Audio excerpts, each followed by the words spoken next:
भाई अगर कोर्ट का ऑर्डर आया तो कल क्या कोई अगर सिख भाई को रोक देंगे आप रोक पाएंगे? अगर कल कोई मंगलसूत्र सिंदूर लगा के आ रहे हैं तो क्या रोक पाएंगे? नहीं तो इस पे मैंने बात की। सिख भाइयों का कहना ये है कि आप जो बेसिक टेनेट्स हैं उसकी बात कर लीजिए। क्या ये बेसिक टेनेट्स में आता है? इस्लाम में क्या बेसिक टेनेट्स में आता है? कच्छ कृपाण हमारे यहाँ बेसिक टेनेट्स में आता है, केश भी बेसिक टेनेट्स में आता है, मुस्लिम इस्लाम नहीं आता। बिल्कुल इस्लाम में हिजाब नहीं आता। ना आपको कौन सिखाया नहीं मालूम। मैं आपको कह रहा हूँ, आप कुरान शरीफ जाकर सूरे नूर और सूरे हुजरात पढ़ लीजिए। उन दोनों जगह पर कुरान में बाज़ाब्ता जिक्र है हिजाब का, वर्ड सुनिए। तो अब आप इसको नहीं मानेंगे? तो मेरा कुरान पढ़ती आपसे पूछ, लेकिन मैं एक चीज जानना चाहता हूँ कि टर्की, ट्यूनेशिया, कोसोवो, यहाँ जो लोग रहते हैं वो इस्लाम को मानने वाले नहीं है क्या, जिन्होंने हिजाब को ठीक नहीं समझा? आप उनसे पूछिए ना। भारत के संविधान में जब आप एसेंशियल प्रैक्टिस का टेस्ट ला रहे हैं, एसेंशियल प्रैक्टिस के टेस्ट में अगर आप सिखों को टर्बन पहनने का इख्तियार दे रहे हैं, तो मेरा मानना यह है कि कोर्ट के सामने जब ये बात जाएगी और जब कुरान की वो आयत को, सूरे नूर की, सूरे अल हुजरात की आयत को सामने रखा जाएगा, कोर्ट को मानना पड़ेगा। ओवैसी साहब कोर्ट में जाएगा, कोर्ट ने कहा भी है कि हम इस पर फैसला देंगे, तब तक आप इंतजार कीजिए, तब तक आप बर्दाश्त कीजिए, तब तक आप ऐसा कुछ मत क्यों नहीं, मैं इंटरिम ऑर्डर के खिलाफ हूँ। मैं डिसएग्री करता हूँ उससे।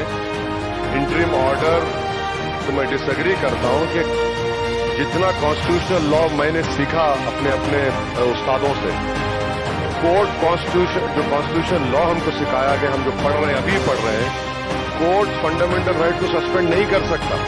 मैं डिसएग्री करता हूँ इस इंटरिम ऑर्डर के ऊपर। पर फंडामेंटल राइट में अगर स्कूल का यूनिफॉर्म है या स्कूल का ड्रेस कोड है, तो वो स्कूल का ड्रेस कोड आपको पहले उस पर आपत्ति दर्ज करनी चाहिए। एक मिनट सुनिए मैडम,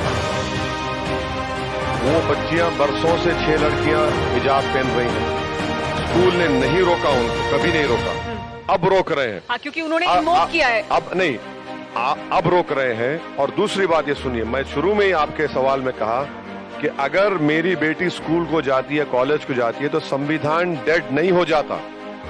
दूसरी बात सुनिए, सुप्रीम कोर्ट का पुट्टू स्वामी का जजमेंट ये कहता है कि कौन क्या खाएगा, क्या कपड़े पहनेगा, आप डिक्टेट नहीं कर सकते।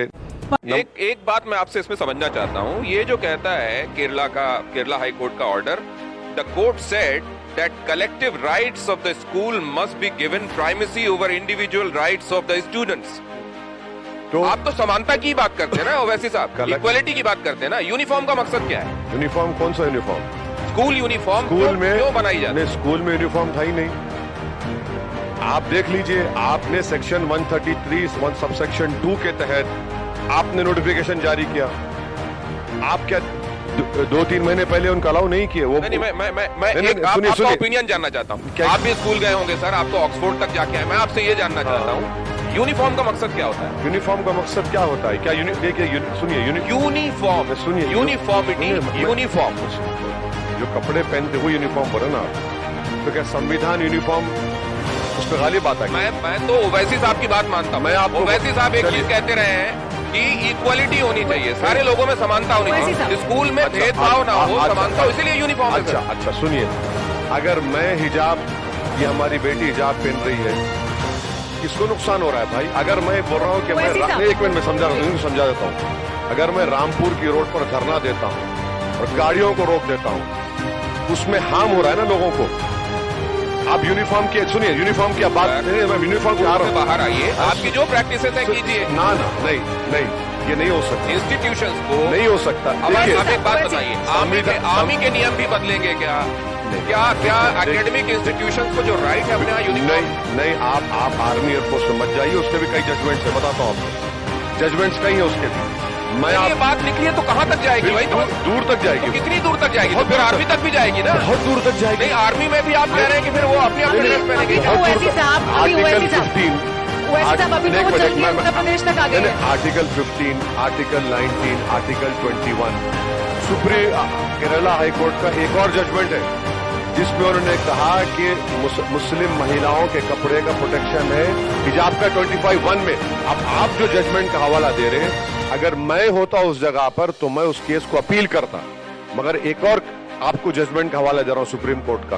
सुप्रीम कोर्ट का ये आपका है, सुन लीजिए थोड़ा मैडम। नहीं तो आप ये कह रहे नहीं, हैं नहीं, कि एक मिनट। आर्मी तक ये बात जाएगी और सब जगह लोग अपने अपने कपड़े अपने तरीके से रहेंगे। आर्मी की नहीं, बहस, आप कह रहे हैं आर्मी वो दूर तक जाएगी, तो कितना दूर तक जाएगी? आर्मी तक जाएगी आप कह रहे हैं। एक जजमेंट है सुप्रीम कोर्ट का, नलसा वर्सेस यूनियन ऑफ इंडिया 2014 का। क्या कहा सुप्रीम कोर्ट ने? Clothing is a form of expression under article 19(1). Kerala high court का जो मैं जजमेंट कह रहा हूं, उन्होंने कहा कि scarf is protected under article 25(1). अरे आपको मैं किसी को तकलीफ क्यों हो रही है? अगर मैं धरना देता हूं, रोड जाम करता हूं, तो हार्म है वो। इसमें कौन सा हार्म हो रहा है?